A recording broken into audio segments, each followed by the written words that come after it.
అమలాపురంలో మున్సిపల్ అధికారులపై MLC Bommi Israel ఆగ్రహం వ్యక్తం చేశారు. అమలాపురం మున్సిపల్ కౌన్సిల్ సమావేశానికి ఎమ్మెల్సీ హాజరయ్యారు. నిబంధనలకు విరుద్ధంగా ప్రైవేట్ వ్యక్తులకు మున్సిపల్ షాపులు సబ్ లీజుకు ఇవ్వడంపై అధికారులను నిలదీశారు కౌన్సిల్ సభ్యులు. ఇక మున్సిపాలిటీలోని మీసేవా బిల్డింగ్ ను లీజుకు తీసుకున్న మున్సిపల్ కాంట్రాక్టర్ బిల్డింగ్ ను ప్రైవేట్ రెస్టారెంట్ కు సబ్ లీజుకు ఇచ్చారు.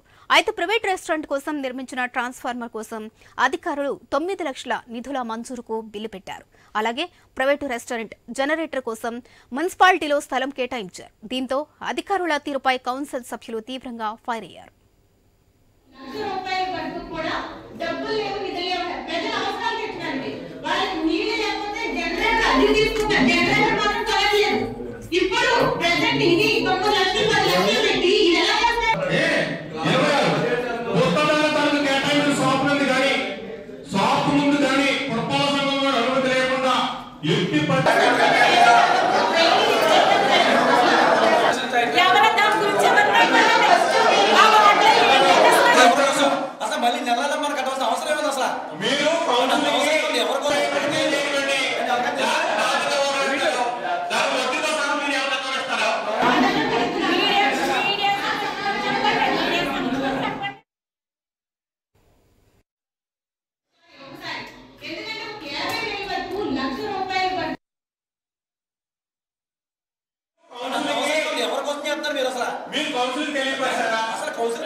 Yeah.